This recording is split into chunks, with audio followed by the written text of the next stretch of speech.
On behalf of the Embassy of France, I want to welcome all of you to this first phase of the roadmap to creating a dual language program. I am joined here with a number of friends and guests who will speak later in the panel. They have been successful in creating a Japanese dual language program, an Italian dual language program, and a French dual language program. And then I asked them to share with us their experience. I will give them the floor very quickly so that you can hear them, and we'll begin in no particular order, just a screen order with Stefania. Oh, hi, I'm Stefania. I'm one of the parents who started the Italian initiative on the Upper West Side of Manhattan. Thank you. And Benedetta? Hi, everyone. I am one of the three parents that founded a not-for-profit. It's called In Italiano, and we basically helped introduce an Italian bilingual program in a school, in a public school in Manhattan, in Harlem. Here from Monica. Hi, I'm Monica Malo. I'm one of the parents who started the Japanese dual language program in Brooklyn. Let's see, Yuli. Hi, my name is Yuli, and I was one of the parents with Monica who helped start the Japanese dual language program. Let's move to Stefan. Hi, I'm Stefan Lautner. I'm one of the parents who helped launch the initiative to start the very first dual language French pre-K on the Upper East Side that is opening hopefully in the next coming school year. And then Catherine. Hi, I'm Catherine Remy, and I'm the other parent who helped to create French dual language program in the Upper East Side in New York City. Thank you all. And Francesco will join us later for the panel. So I have organized this in three main parts. The first part is a general presentation that I will give on the various steps and the main notions to focus on when someone wants to create a dual language program, let's say from the bottom up, as a parent-led initiative. But educators are also involved in that process. So I'll give you an overview of these different notions and steps, and then the parents here will share with you how they went about, how they organized their initiative, and the strategies that they put in place to get it going and successfully. And then finally, we'll open it up for a question and answer with you all.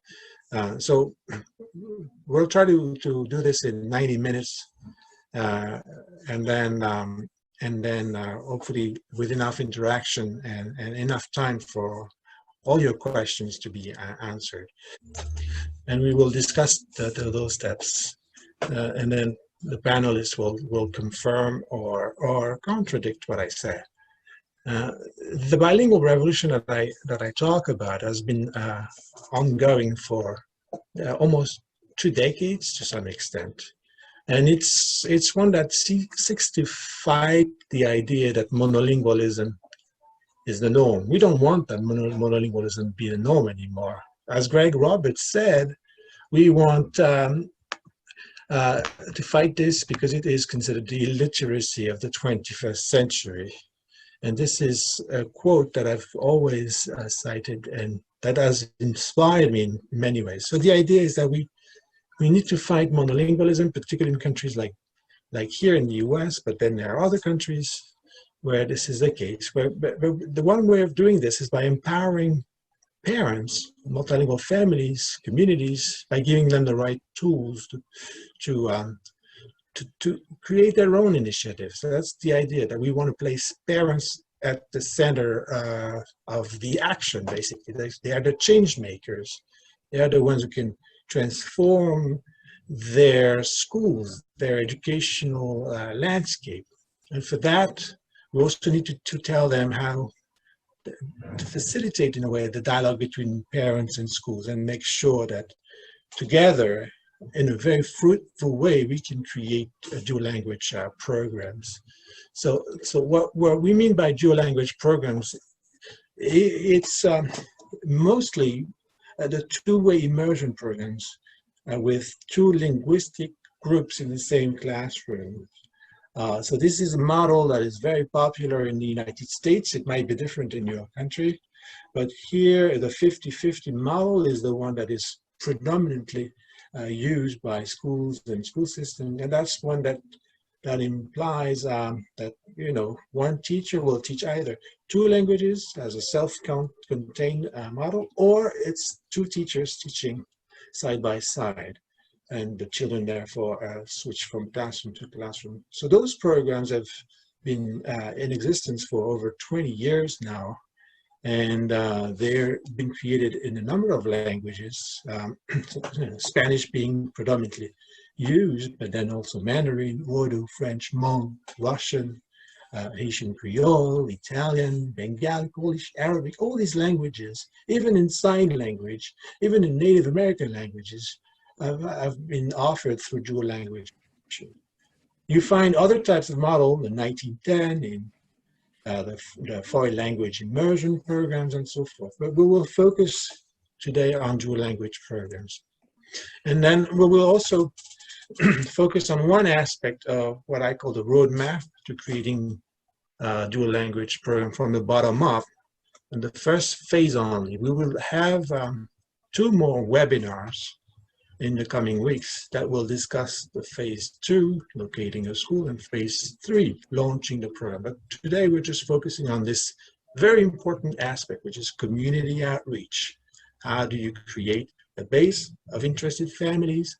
How do you convince people to join your initiative, and so forth? And there are many lessons that we've learned over the years with the French dual language programs, with that started here for us in Brooklyn, but then with the Japanese dual language program, the Italian dual language program. A number of communities are trying to create this program. Here I'm showing 2 more examples. The Greek dual language program in New York, and also the Russian dual language program. Now, some initiatives are successful, some are struggling or facing a number of hurdles. Some even end up in big fights, legal fights sometimes. But the idea behind the bilingual revolution is that it's a peaceful revolution where we just want to make sure that everyone gains from this type of approach, and educators and parents work together. So forming a base of interested family means also that you, as a program initiator, will be connecting with hundreds of people just to make them interested in the idea that together you can create a dual language program. So you will have, obviously, to gain their trust and have sufficient data, sufficient information on the community that you want to serve, engage their support you might receive based on the language that you have in mind. And for that also implies understanding the cultural nuances that you need to have in mind when you approach community leaders or certain institutions or future partners that you want to identify. So this already requires a fair amount of strategy in order to get this base of interested families started. You also need to, start looking around in your neighborhood, and there are a number of places where you can start spreading your ideas from public schools around you, and local businesses, and private schools and daycares. Religious centers also are great places where you can start to reach out and connect with parents, particularly parents with young children, obviously parent associations, playgrounds, and also newspapers, blogs, and radios. And I'm not even mentioning social media and what that can bring. But this is how you need to envisage your initiative and where you will have to spread your wings to some extent and get your connections and your contacts from. Of course, this also means you need to be very proactive and engage in conversations with a number of parents on playgrounds, in stores, everywhere you go. Sometimes you need to wear some specific clothes or signs that will make you be identified even more quickly. And I can imagine today with our new mask, we could even create specific dual language masks to attract people, so that we want to see this happen. But there's also, you need to think as a marketer and promote your initiative with letters, flyers, and then also give presentations. This is another example here of the German dual language program in Brooklyn and how they went about in not only convincing their own community, but also convincing a school, a public school where they started this program. So we need to form committees as well. You're not alone. You will work with a number of people, and some of the parents here have had to form committees. That's how they divided the task, and that's how they were able to go and advance successfully and organize their work in a very efficient way. So this is the kind of committees that you can organize. The community outreach that I just described, the research which will focus on data, as a curriculum support committee, and we'll talk a little bit more about this. But there can be other committees organized, such as the teacher recruitment, about thinking about after school programs or things like that. So I will show you an example of in Italiano, who's represented here, and how making a public announcement through social media, and they produce a very nice video.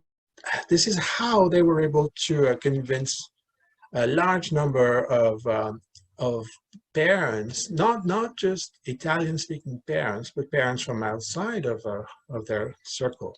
And I will share this video with you. Let me just reload it. I have 3 kids, and I started speaking Italian to my kids from day one, and it's been working okay until they started going to school. That's where I understood that it was really important to find a school that had Italian, and we could find none.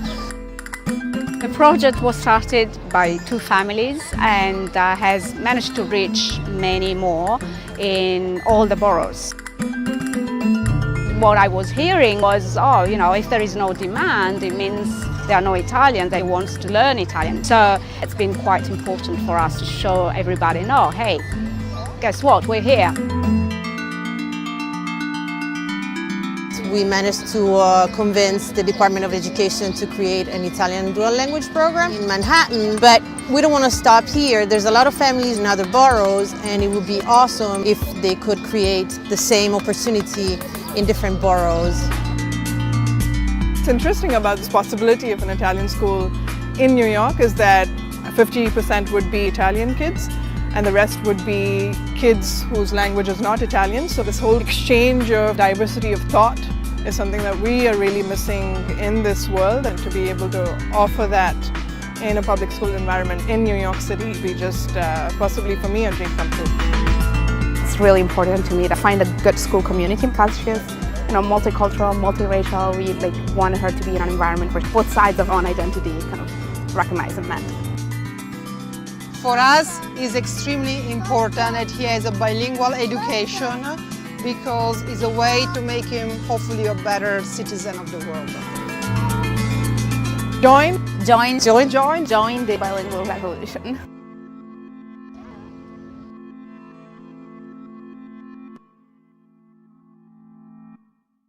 This is a fabulous video that was organized.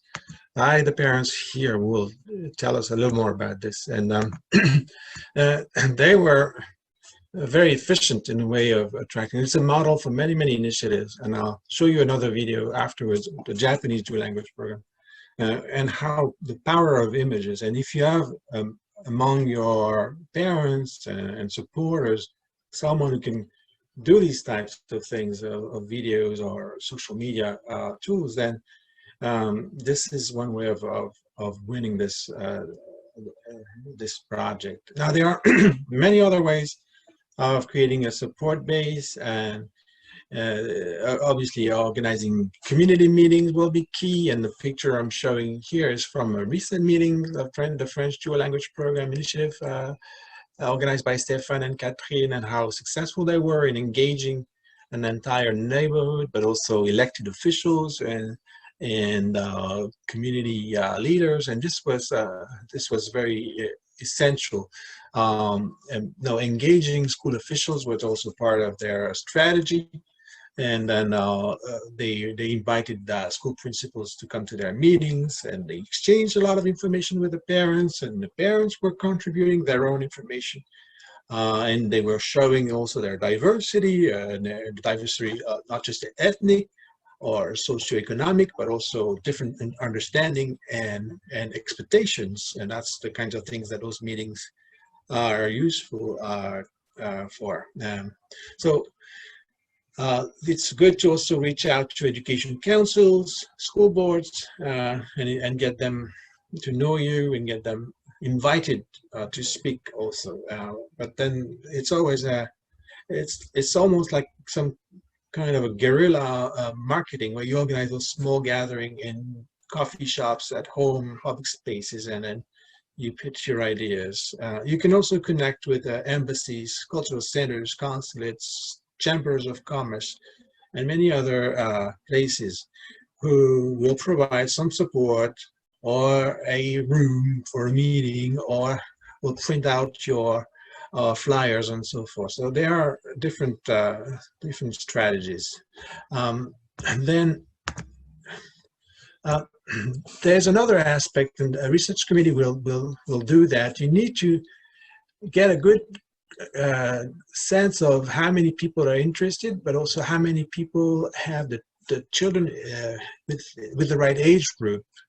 And here, in order to create a dual language program, it's good to have at least a number in mind of children who will start in either pre-K or kindergarten in the fall. And it's also good to know that your group will be somewhat half and half, native speakers of the target language or non-native speakers. So in order to get to that number, and here I put 30 as the bullet number, but in order to get to that point where you have 30 families starting on D-Day, you need to have, say, 3 times more of families giving you the information about the age of the children, the language spoken at home, the school zone, and much more. So you need to have that ahead of time in a spreadsheet, and then present that data every time you have an opportunity to do so. So collecting data is something important. For the French story, we used the community survey and US Census, which gave us access to a number of interesting information. We also used the French consulate's data in order to know exactly where people were located and what the language they spoke at home and so forth. So we got an idea of where the French speakers were. Although it's not a perfect picture, we still know that where we should be working on. It's important because that's also told us that there were something like 22,000 French-speaking children in New York City alone, and we needed to do something for them. We needed to create many more schools, and a lot of them public schools, so that they could gain access to dual language education. Finally, before I conclude, I want to say a few words about school location and forming a committee that will just spend a lot of time assessing schools, talking to school principals, assessing not just the quality of the school, but also if there are seats available, if the people that are open to dual language education, what kind of pedagogy or philosophical approach do they have. So these are the number of steps to bear in mind, as not only you will do this research for your initiative, but this involves site visits and a number of discussions already in place about what kind of program you envision, who will teach it, what kind of curriculum should be taught, or what kind of support you can bring to that curriculum. And the Japanese dual language program has been very, very interesting per se, and offer a very good model. And here is the video that the parents created, and it speaks volumes to the role of parents in getting those programs started, but also supporting a school afterwards. Let's watch this.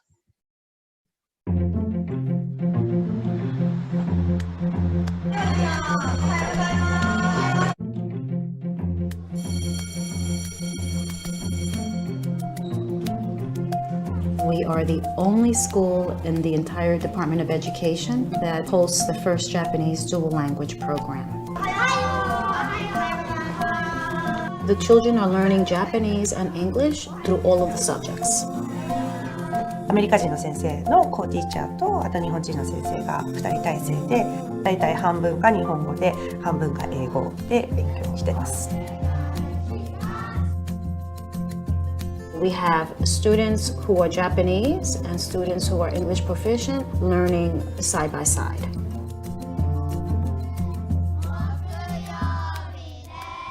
I believe in the power of bilingualism. When children are proficient in two languages, their cognitive development is at a much higher level. クリエイティビティ、答えがないものに対してそれを答えを導き出す力っていうのがすごくあるなっていうふうに感じます。You're tapping into different parts of the brain as you're speaking two languages. So your brain is more active. Starting in kindergarten, pre-K is a great age for children to start to learn a second language. It actually sinks into your brain much more and it's much more natural. 毎日日本語に触れているっていうのはすごく大きいと思います。すごい勢いで習得してます。英語が遅れていることも全然なくて、学ぶことをすごく楽しく感じてるみたいです。When you really think about it, it is a specialized program. It is a gifted program. The students do exceptionally well.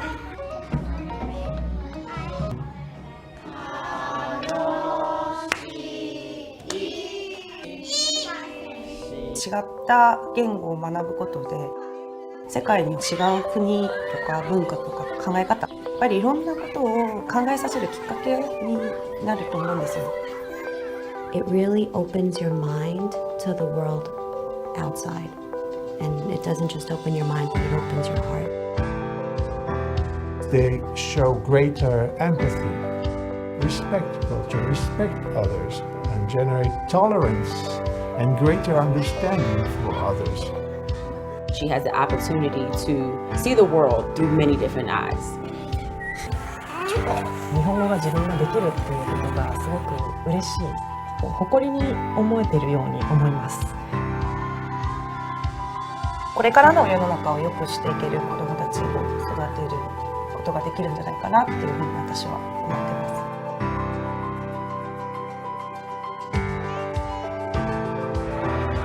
もっと面白く、もっと楽しく、もっと意味があるようなカリキュラムになるようにっていうのは常にチャレンジしながらやってます。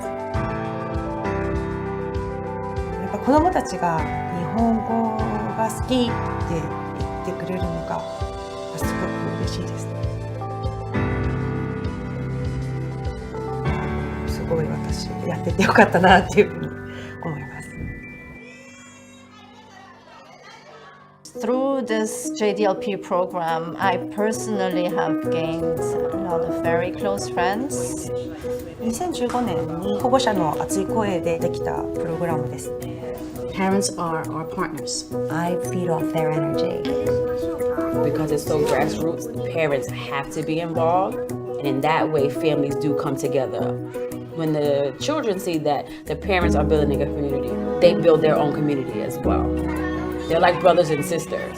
子育てっていうのは学校だけじゃなくて家庭とコミュニティとみんなが集まってやることでより素晴らしいものができると思うんですね。でそれの理想形が今千代なのであるんじゃないかなっていうふうに感じます。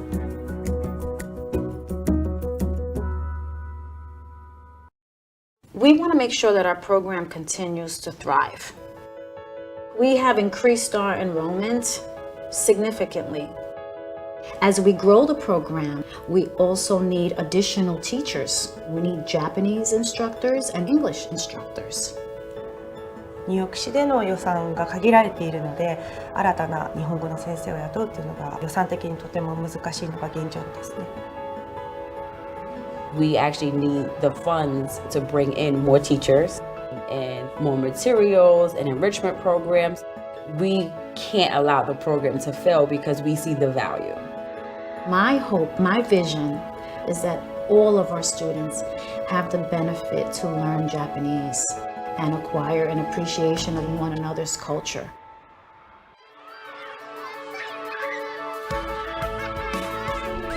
To see them thrive in this program, it just floors me. It makes me so happy. 国際的な子どもたちを育てる素晴らしい学校だと思います。I can't think of a better way of teaching our children.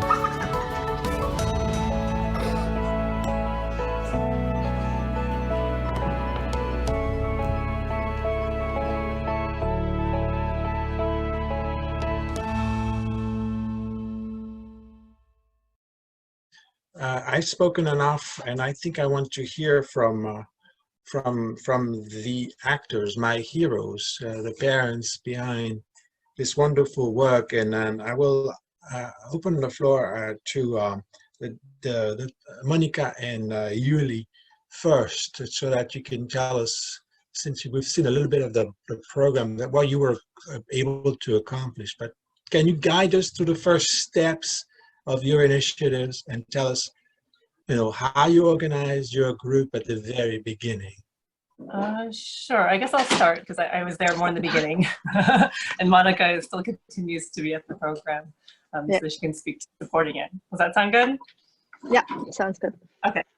So our initiative started with 5 parents, 2 Japanese, me, I'm Taiwanese, a Korean mother, and a Chinese mother. And we were all just really interested in providing, bilingual instruction in another school. And so what we did was we researched all the schools in the district. We did a lot of touring and checking out schools that could potentially house the program. And then we made appointments with the principals and spoke with them to see if there was interest and support in it. And we were lucky. We found 2 great schools with 2 principals who were really interested, and we chose one, which was PS 147, which was really great. But before, or simultaneously as we did that, we did a lot of research. So we needed to, start with finding out from the Japanese communities, like what the interest was in having a public school option for Japanese language, because there are a lot of private school options available, Saturday schools, after schools, but they kind of serve different purposes. And we wanted a free option in public school as well. So we surveyed them through the sort of online email lists and asked what the interest was, what they would be looking for from the program, because it's really important to know what their desires and needs are.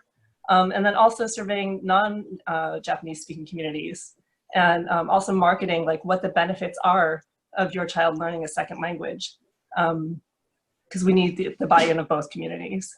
So it was a lot of email lists, surveys.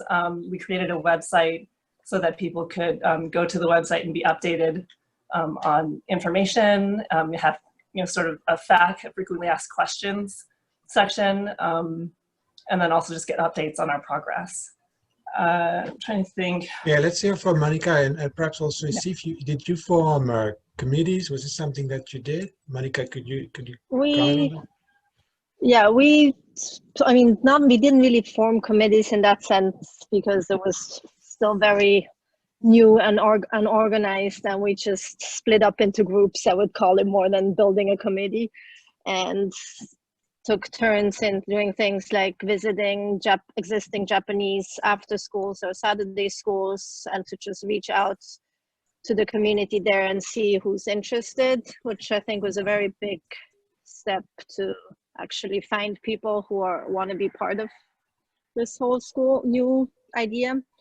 And then, yeah, as Julie said, we went and visited many schools to find places that have space with interested principals, and also visiting existing dual language programs to see how they've been doing it, and try and learn from people who've gone through this whole process already. And everyone's very helpful, as you can see right here, that these are all people that want to share what they've done already. So I think that was one of the biggest steps, was to find people who want to share their experience with us.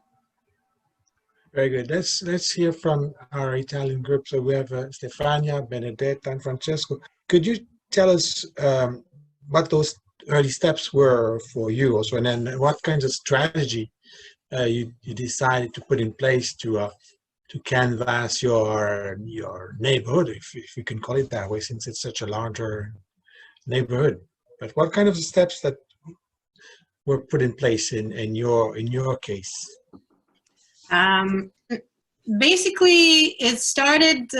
We started very small. Stefania was the first one to take the initiative, and she basically reached out to see how many Italian native speaking families were in Manhattan mostly. I started with Manhattan, and she organized some get-together first at public libraries, and we saw there was some interest in it.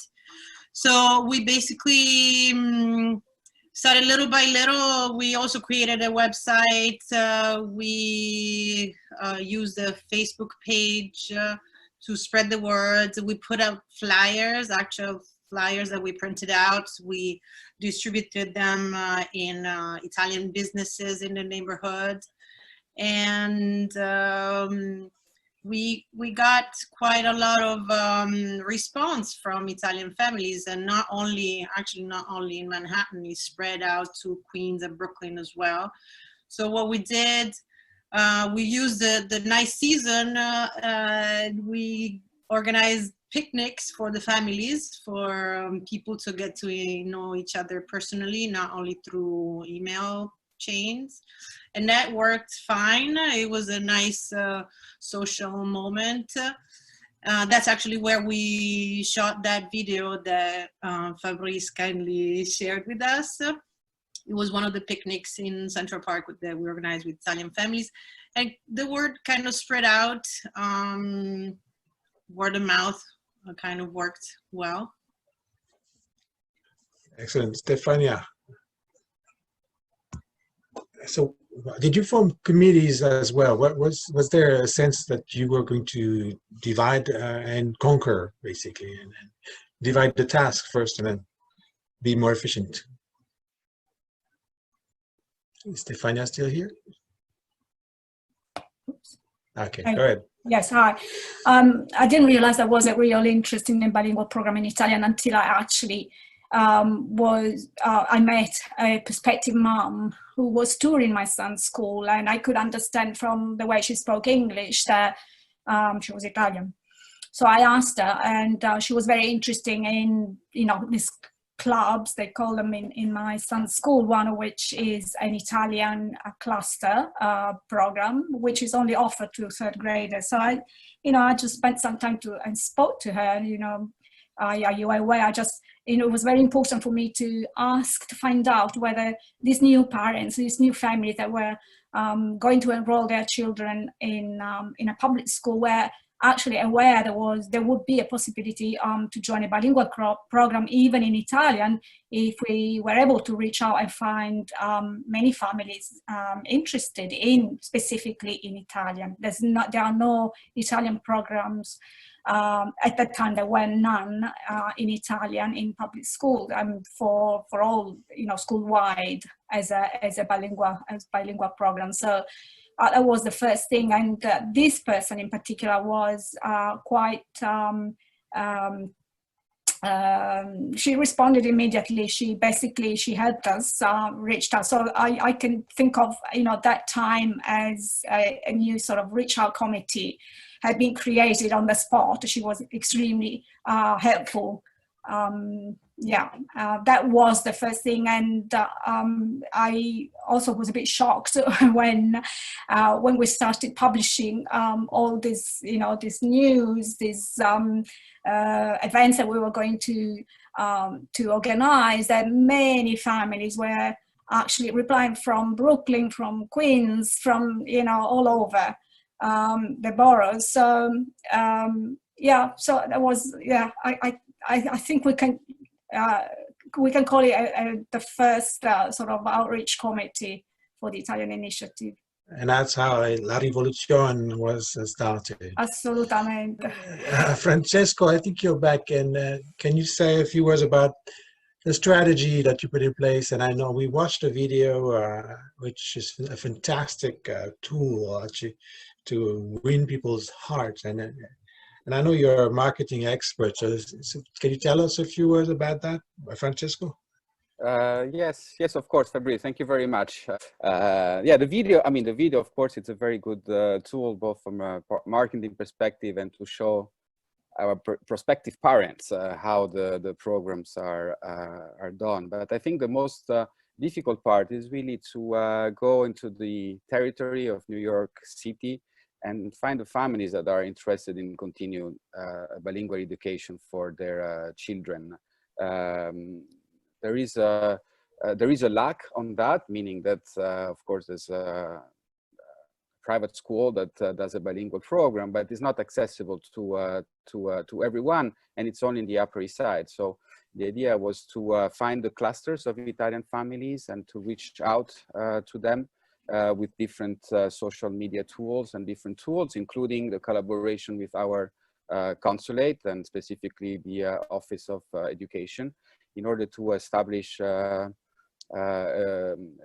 some mailing lists and some contacts and some key people into territory, because we cannot be everywhere. So we really need to empower parents, families, and potentially teachers that are located in the different areas where the Italian family clusters are, so that they can be the best testimonial for that. They can be our right hand and left hand sometimes together, so as to reach out to their fellow parents and say, listen, I know it's tough, I know it's something that will add to the duties and to the studying that the children have to do, but if you want to keep Italian, that's the only way. And sometimes you really have to market that, because as Italian parents, you don't realize that when the kids are home until 3-4 years old, they all speak Italian, we play in Italian, they play together in Italian. Once they are out in kindergarten after 6 months, if you don't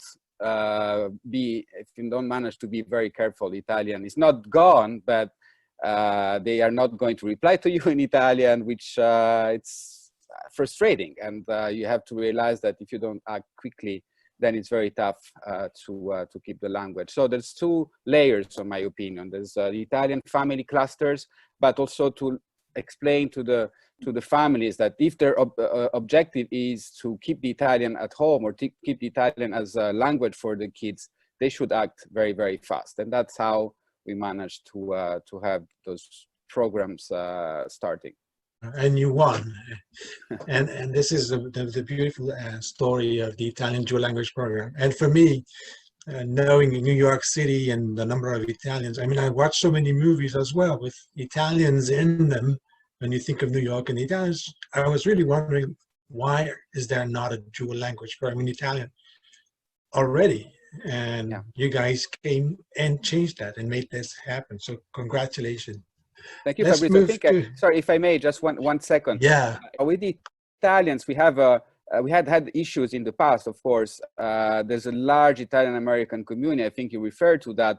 With also, we had many movies, etc. And I think it's there are many reasons, historical reasons, political reasons. We're not going to that. I mean, it's going to require hours and hours conversation. But it's more the fact that today, I think the new generations of those that came 100 years ago, 150 years ago, they want to learn a little more about the history of their country, the language, and in order to do that, they have to start speaking the language. So there's a return after 100 years, so 3-4 generations.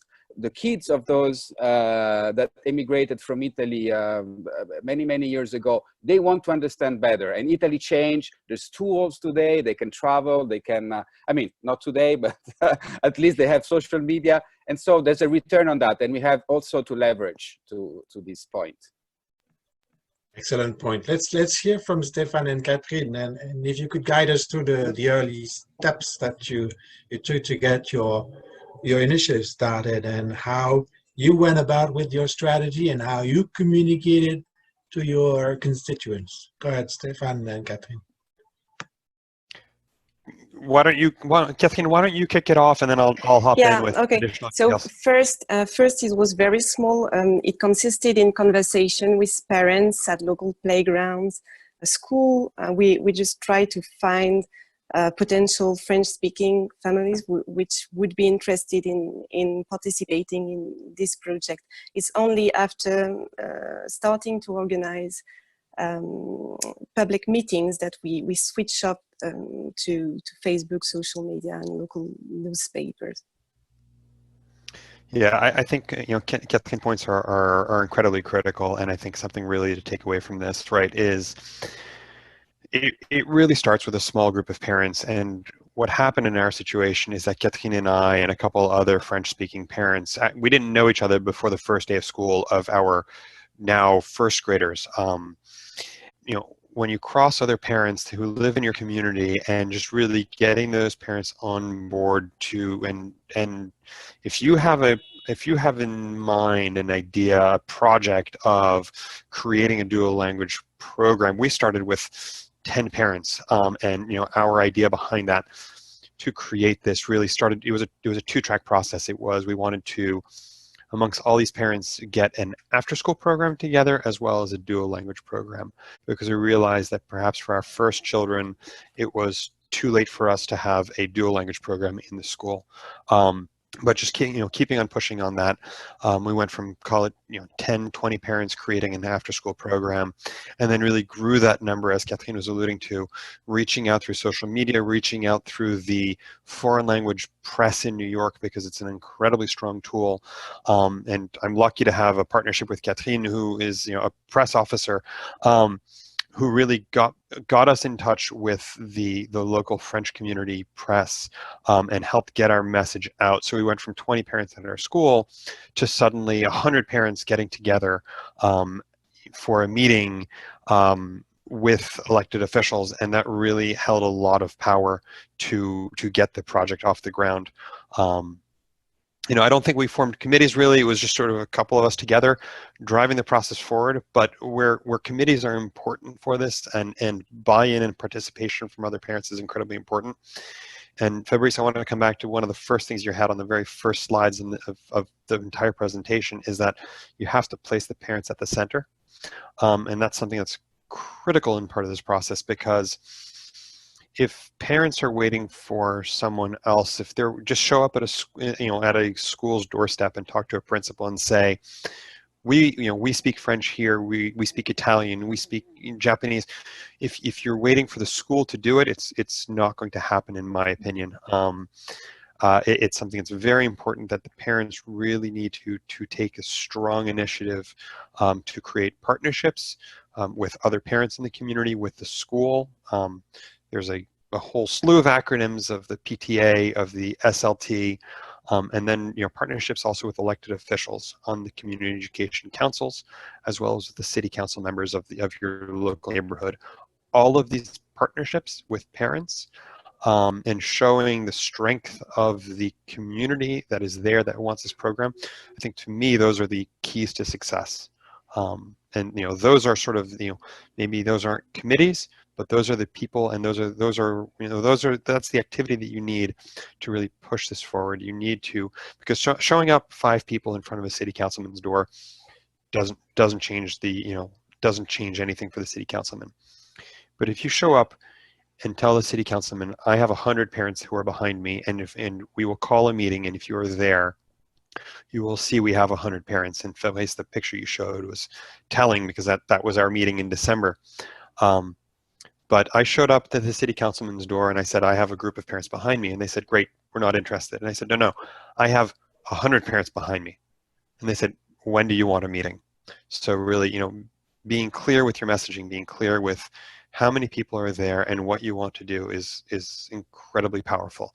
Because doing this, it's unfortunate to say, but we are political animals, and this is something that speaks to people. If you can show that there's power in community, it's very, very, very strong and telling, versus just waiting for something to happen.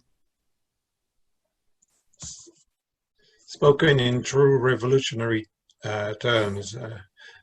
Let's hear from Yuli and Monica about the kinds of support you were able to garner, and also the kinds of obstacles that you had to surmount, or that those supporters helped you surmount. Do you want to start, Monica? Or? Sure. Yes, support was in our case pretty difficult and a hard thing to find, because it's a Japanese program, and the Japanese as a culture are more about, they support people that come back to Japan. And so a school for people that don't want to move back to Japan, but that want to stay in New York and keep their language there, was really something that the Japanese embassy and consulate really wanted to support in the beginning. Once we got running and it's been successful, now they finally started to support us. But that was initially something that I've heard from many other languages. It's you go to your consulate and they're very helpful, and we did not have that in the beginning. And then also another difficulty is we thought all the afternoon schools or Saturday schools would be a helpful place, but unfortunately that was also more of a difficulty, because they're scared that we might poach their students. So you would hope that everyone wants to be in this together, but because of the nature of this dual language program in the public school, kind of eliminates the necessity to go to an afternoon Saturday school. And so that was also, I heard, that we had to take. Let's find some positive things. Usually. I'll say the ways that we overcame that was, just to keep on trying to persist and find those families that were planning to stay in the US, because this is, this program would serve those families. We weren't really a program to help Japanese businessmen families come for a few years, then go back and rematriculate into the Japanese education system. So once we found the families that were mixed families, or families that planned to stay for a long time and really wanted, that part of their child's heritage to be represented in their everyday school life, then that's sort of where we got traction with the parents. And like Stefan was saying, once we had a good group of supportive parents, and and the support of the school that we chose, then the Japanese embassies sort of came on board to help support us. But, you know, in the beginning, they were like, you know, there's nothing to support here, you know, you need to show us that there's a need and a desire for that program to exist. And I think that's what Julie just said is very important. I come from a trilingual background, having grown up in Switzerland with a Japanese mother, speaking French and German and Japanese, and I moved here and wanted my child to have at least some of those cultures. So you can't like send your child to regular school and then to a Saturday school in one language and then to another Saturday school in another language. So to have the chance to have at least one of these languages that I want to bring him come for free in a public school with no effort and no extra schoolwork and having extra costs is a huge advantage. And I think that's like a good way to also get people to be interested in this, because Let's stay on this question with Francesco, Benedetta, and Stefania. Let's hear about your story, the obstacles you had to conquer, and then the supporters. How did you build your group of supporters and partners? Shall I start? I had been volunteering at my son's school for a little while, and I realized that you know, there was something about school life that really I couldn't identify myself, especially because my son was born in Europe, not in Italy. He spoke Italian, but he was born in London, and that's where he went to school the first year. And my husband, we are an international family. My husband is from New Zealand. So we were we had all these different, even Anglophone cultures are different in our family. So I started talking to the Community Educational Council of my district, because I wanted to understand whether the multilingual committee you know, would actually would be interested in supporting the Italian program, but also a more international kind of curriculum in public schools. So that was, and it wasn't easy. Not everybody understood my sort of struggle.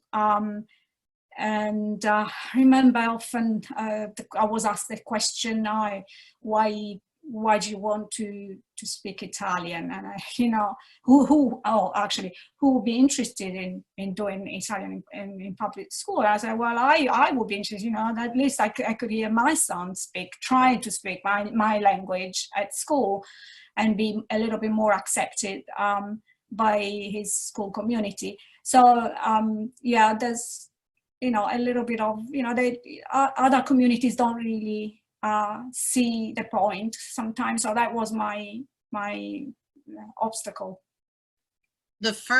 One of the obstacles that comes to mind is that when we gathered some families, some interest, we went and reached out with the help of the CC3 multilingual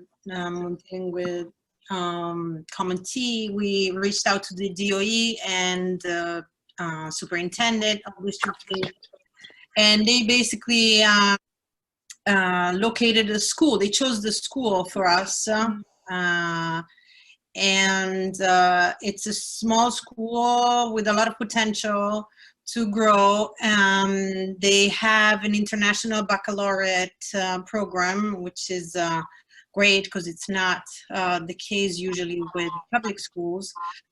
So they said, we talked to the principal and she was enthusiastic. Yes, she was on board, etc. And as much as we had a lot of momentum with all these Italian families at the beginning, when they located the school, they chose that school, we have the feeling that a lot of the Italian families felt like the location wasn't right, and it was either too far from where they lived, or it was an unknown land in Harlem, and so we kind of lost a lot of Italian families because they thought the school was not one of their first choices. It was not a prestigious school. And so they didn't want to send their, some of them didn't want to send their children to that school because it wasn't on a very high performing, high ranking school, although like I said, they have an international baccalaureate and a lot of room to grow and a lot of support from the consulate, from us. The other issue also that's a continuing issue is to find certified teachers that are native speakers of Italian and certified in New York State. And I'm sure the other communities share that issue with us. So it was kind of a cumbersome process, and we helped, the consulate helped to vet potential teachers, and we were lucky to find for now 2 amazing teachers of Italian, but I can say that it wasn't an easy process. Francesco, any advice on building partners and partnerships? I think this could be also, we have, I mean, I think we're managing, and now we're post, so we don't know, but we manage, I believe, to do a little bit of a turnaround. I think that our best partners became the official at school, actually. That at the beginning, probably they didn't, it's not that they didn't believe in the project, but they were skeptical. There was so much to do. There was another curriculum to add to the school. What I noticed this year until a month ago, that we were much more partnering with them in terms of building different initiatives, bringing other Italian initiatives to the school. Even from a sports point of view, we were introducing a running club together with the Italian Olympic Federation. So we were advancing somehow in different areas, and so you know, once they understood through the effort that we put in, through the effort that the consulate put in as well to support them, that the project was a reality to continue, and the idea, of course, as Stefania mentioned as well, is there. So they have to have certain standards also in the second language to continue to get the IB. So for me, it was going in a very positive way, and that was also something that we could sell to other communities. And you know, we were in a very at a very good point in other schools, notably in Brooklyn and in Williamsburg, to start the bilingual programs in September. So I think that really helped. I mean, if you can do that in a challenging school, then you can be sure that this program can be successful in schools that are more I mean, successful, or they have a better notoriety in the neighborhood. So overall, the obstacle, I think, it's still the fact that the school in Harlem doesn't have transportation. I mean, DOE, we try to lobby a lot with the Department of Education to get some transportation out of the zone, because anyway, that's an IB program and it's a bilingual program. But so far, we didn't manage to get any. So that's complicated because, as Stefania was saying before, it's not, and Benedetta, it's not just because it's in Harlem, but maybe it's because it's far away from where the family lives, and if they don't have any help in transportation, then it's tough for them to send the kids to that school. So that's a major priority and a major obstacle. But going to Stefan and Catherine, perhaps let me throw those 2 questions together. I had one question about the data that you collected and how useful this was, and in what way did it help you build your case. So that's the question that you can answer. But then continue with my second question, and also think of the advice you could give the parents who would want to start an initiative like this. Okay, so one of the main obstacles was that the district and schools didn't see a need in opening a French dual language program. So we had to prove that French speaking were here and willing to open a DLP. So we reached out to French speaking consulates in New York City. And the International Organization of La Francophonie. And we explained our project and asked them if they were willing to spread the word on their social media, and they accepted. So being supported by them not only gave us more credibility and visibility, but also enabled us to expand a lot and diversify our community. Yeah, and to tack on to that from my point of view, you know, I think, Fabrice, this also goes back to one of the first slides that you mentioned. When Catherine and I started this program on the Upper East Side, I think there's a couple data points to keep in mind. We also knew that over the last 3 or 4 years, there had been 3 or 4 other initiatives across the district of District 2 of New York City. 3 or 4 initiatives over the same number of years who had attempted to do a French dual language program in the district. And so, you know, we had a little bit to build on from there in terms of data that we collected, but, you know, it's a challenge in that really one of the biggest things you need to do is as you're looking at that data, you need to think in terms of children's year of birth, because then at that point you have a cohort of, you know, of what grade are these children in? When do these children start the schooling? I realized it late for my oldest child to create a dual language program, because as I've come to learn, it takes 2 to 3 years almost to create a program from the ground up. The other part, you know, I think that we all need to think about as we build a program and in terms of data. So, you know, the year of birth, so you know what grade and what cohort it is, and then also a zip code or you know what school zone are the children part of, because at that point then you can start targeting sort of where does the community live. And we were, you know, we were able to benefit a lot from your work and your team's work at you know, at the embassy, to leverage where were French families, where were they living, and where would we be able to hopefully cite a school. I think part of the obstacles, just to go back for that for 1 second, that we faced, and you know, Benedetta was talking about having lost families due to the location of the school. The DOE will tell you, if we give you a school where you can have a dual language program, take that school. It's sort of a one-shot deal. You know, if they say, this is the school where you have, go to it. And what I will say is my first child, we sort of lost an opportunity because I had started working with, you know, and I had started working with District 4, which is just north of us. And again, we're talking about Harlem here. And, you know, so a lot of families said, wait, we're in a really good school right now. We don't want to go to another school. We don't want to go to Harlem, you know, even though that there's a possibility of having a school there. So part of the data that you need to know just yourself is, you know, the politics of your school zone and your school district.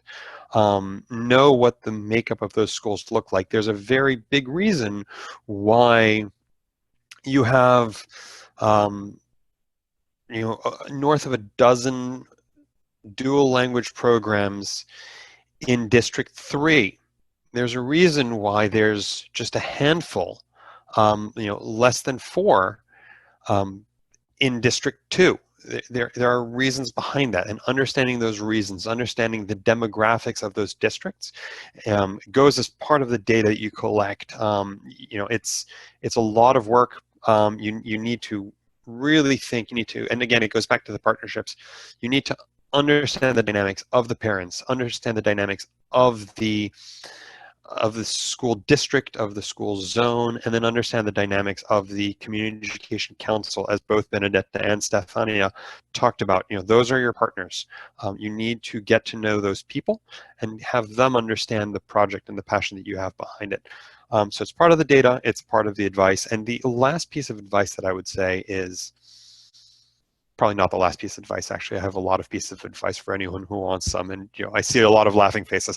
And I'm happy to talk about this, and people can reach out to me at any time. But one, I think, critical piece of advice, to go back to something I said at the beginning of this, is it takes 2 to 3 years, and you need to realize that sometimes the project that you are going to lead or be a part of may not be for your own children. But as I said, the project that I'm a part of here, I knew that there were over 3 or 4 different years, 3 or 4 different initiatives, and those initiatives fell apart because parents felt that it was no longer for their child, and therefore they were no longer motivated to spend the time and, you know, the personal capital that it takes to lead a project like this. But if you want this, and if you believe in dual language education, as I think everyone on this call believes in, you absolutely need to keep on pushing a program forward, regardless of if it's for your child or for the children after. Because if you don't, that's when the steam behind the project falls apart. There was actually a question in the chat room about timing. The timing has been different for everyone. Let's go to Julia and Monica about the timing issue, because I think yours is a little different. I can say we started quite early, knowing that it would take a few years to start a dual language program. So I think we started when our kids were like 2. And it does take time to build those relationships and gather that information and find out, you know, what you don't know and what you need to know about the communities that you're trying to engage. Yeah, and like Stefan said too, it really has to come from a place of that you believe in bilingual dual language education. It can't just be for your child. Talk a little bit as well while we are on the Japanese dual language program about the data that you were able to collect, and what did it do to support your request? Yeah. Our data mostly came from surveys that we put out to the Japanese community. You know, we didn't really have a relationship with the Community Education Council at the time, or the superintendent. So we really did a lot of the on-the-ground work ourselves and brought them, you know, literal spreadsheets of the responses and the interest and what people were looking for. And that really helped us get in the door with administration and the superintendent, because they realized that we were quite serious and that we would do the work. And come prepared to answer their questions, you know, about like, well, who's going to participate in this program? You know, do you have commitments from families? Do you understand how dual language models work? You know, we brought information to them, which I think they were surprised by. Like, we introduced a different model than what was currently happening in some of the dual language programs in our district, you know, the side-by-side model. And so we sort of, you know, you have to become the experts in this so that you have something to offer your you know, principals and superintendents as well. Monica, what are some of the advice that you would like to give to other parents? As everyone said, so it's having spreadsheets of names, any way of communicating to larger groups of like email lists, from phone numbers, social media. And then what Stefan was saying, very important, is the age groups and like date of birth, and get parents interested maybe for the second children because they missed the train on their first child, those are often people that are really interested because they realize what they missed and that there's a chance for the second one. And often the older kids can even learn from the smaller kids when they end up in a program like this. And yeah, visit as many schools as you can and try and find the school you actually want, and try and convince that school before you're being presented with the school, I think. Like the way we did it is we wanted to be in a specific district. So we visited all the schools in that district, narrowed them down to the schools that have were interested in any way to have any potential of growing and capacity of growing. And then take it from there to find the ideal school, and instead of having the DOE present you with a potential school that may not be in an area that is very accessible. So I think that was one thing that worked out pretty well for us. Let's hear. I know for the Italian group, you've even taken on a larger mission, because you created a non-profit organization that will then open even more Italian dual language programs. Tell us a little bit about that. Yes, we established, I mean, after we started the program, we managed to start the program at PS242 in Harlem. We realized that if we wanted to continue to push and to have a follow-up, some follow-up initiatives with that school, we should be more structured. So before that, it was Stefania, Benedetta, and I, and so we decided to create an organization called In Italiano, which is basically with the goals that we actually have been followed in terms of promoting Italian in specifically in public schools, and that was useful for too many reasons. One was to interact with a little bit better, a little bit stronger with the Italian institutions here in New York, and specifically the consulate and the Italian Cultural Institute. You recall, I mean, the two events that we did at the Italian Cultural Institute, and that was really very important for us to set a sort of political pace and making understand the families, especially more than, and of course the DOE as well, but more the families that were a little bit scared about this, the schools, the bilingual programs, how they work, to show that the Italian institutions were supporting them. And at the same time, in Italiano, we managed to hopefully to interact a little bit better and to establish ourselves as one of the main actors, also from seen by the Italian institutions, are as an organization that can be receiving some inputs and eventually also some funds, hopefully moving forward from the Italian government to continue this activity. Without that, it would have been much more difficult to continue to work as a team, I believe. So not because of the three of us, but because from the outside, we needed to act probably as one voice. So In Italiano is a non-for-profit. We are waiting for becoming tax exempt, also to accept some donations from Italian individuals and corporations mostly.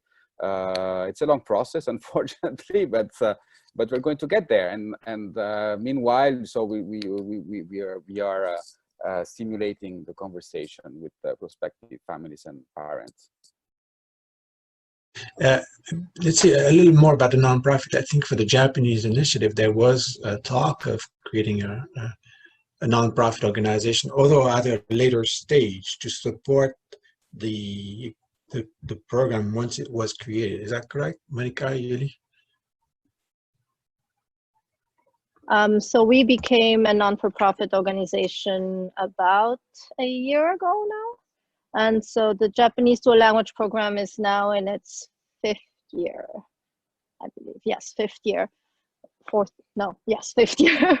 And we just became a non-for-profit organization, mostly for people or larger corporations to donate money, because we've had issues with salary and teacher hiring and external programs. And so we were trying to get monies in from Japanese corporations and things like that, and it's much easier for them obviously to donate if you're a non-for-profit organization and with the tax exempt So we got that, and we specifically didn't want to go through the PTA, which is also a non-for-profit organization of the school, so that in case we're growing, hopefully into a middle school, the money isn't stuck in the elementary school, but we can use it for outreach and other things, but only for, and not only for that school specific. So we became 4 years later, we became a non-for-profit as well, and it's been very helpful. Thank you.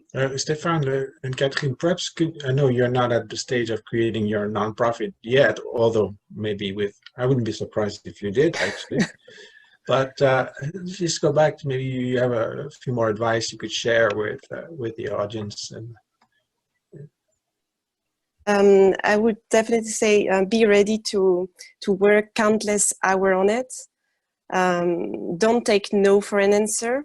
And if you're still hesitating about or not sure that you can make a difference, just think that at the end of the day, you're probably there is no one in a better place than you to do it. So just take it as a moral imperative and do it. And I wish you good luck in the process. And on my point, I think I can only echo what everyone has said, right? I mean, it's, you know, we're all on this conference call because we're very motivated by dual language programs, and we really believe in them for our own children, for other children. So the most critical things, I think, you know, start your nonprofit. Francesco, Benedetta, Stefania, I'll be calling you guys right after this call. But I think the key parts, right, are don't get discouraged, because it does take time and it does take a lot of effort. And the second part of it, and is really critical, every single person who's speaking here is part of a team. You have, you know, it's always sort of a team of 2 or 3 people who get these programs going, and that's really key. Is don't go it alone, because if you try to do it alone, you eventually will burn out. And you know, if you have a team of 3 people on it, you can do 1/3 of the work, and when you get tired or there's something else that's going on in your life that needs to take priority, you can look at your partners and you can look at your teammates in this and say, guys, I have something else going on. Can you please take over whatever I'm doing right now? That partnership amongst the group who really believe in this project is crucial. So, you know, I think those are the keys to success in my book. Yuli and Monica, I think you had a group of 5, is that right? Yeah, we had 5. The mothers with power, the madres con poder. Tell us a little bit about the group.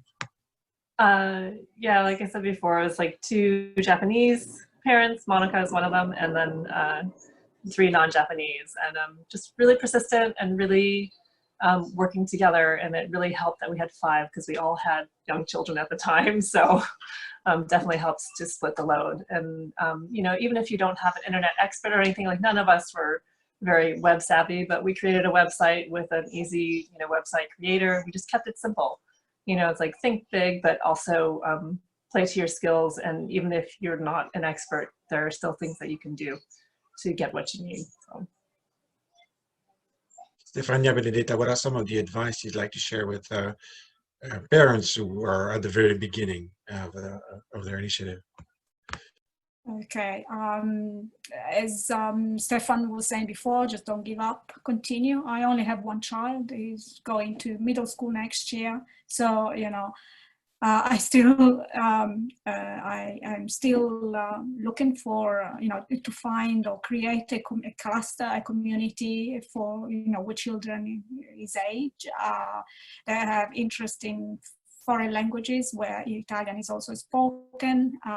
So there's always hope, and just keep trying.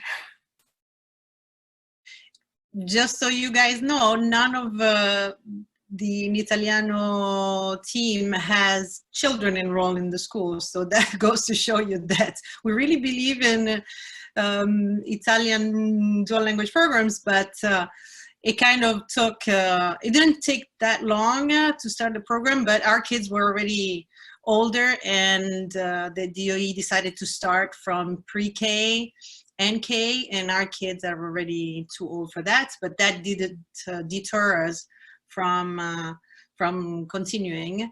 And yeah, we formed a nice group among the three of us, and then we've started collaboration with other entities that can push our job and our reach.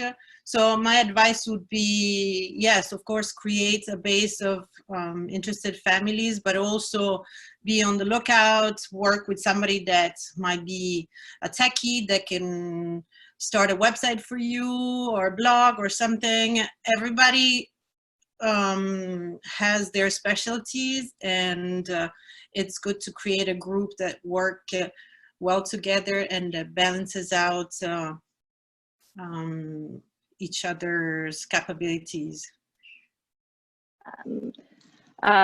Definitely from personal experience, I have, as I mentioned, grown up trilingual, and it's helped.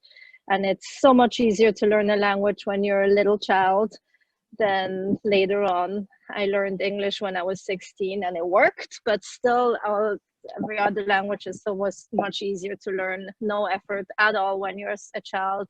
I see it with my son's classmates. There's these little white and non-Asian children that are speaking Japanese and that can communicate to Japanese people. A bunch of them went to school, to a summer program for a week in Japan last summer, and they were put in a Japanese school, and they managed to communicate and have a regular school day there for a whole week. And it was amazing to see. And so even if your children are not from a different culture, it's a huge opportunity to get involved in something that you never thought you would have the chance to, and learn a language that your parents don't know. This is the first meeting of a series of 3. The next meeting is May 12th, at the same time. We'll touch on how do you create your rationale and convince a school principal and work with a school principal. We'll have school principals come in and talk to us as well, and how do they want parents to approach them. So we'll have another discussion. But for now, I want to thank everyone for joining us. You guys are amazing. You're my heroes. I think without you, there's no bilingual revolution. And your voices will be heard across the universe thanks to this recording, which will be shared. We'll share it widely. This is going to become a resource, actually, that we can share with others, with other parents across the globe. But thank you very much for joining us, and then I'll see you soon. Merci, à bientôt. Au revoir. Merci Fabrice, à bientôt, à presto. Bye. Thank you, Fabrice. Merci. Thank you. And thank you for everyone who attended. Thank you very much to all. Grazie, ciao. Ciao. Merci, merci.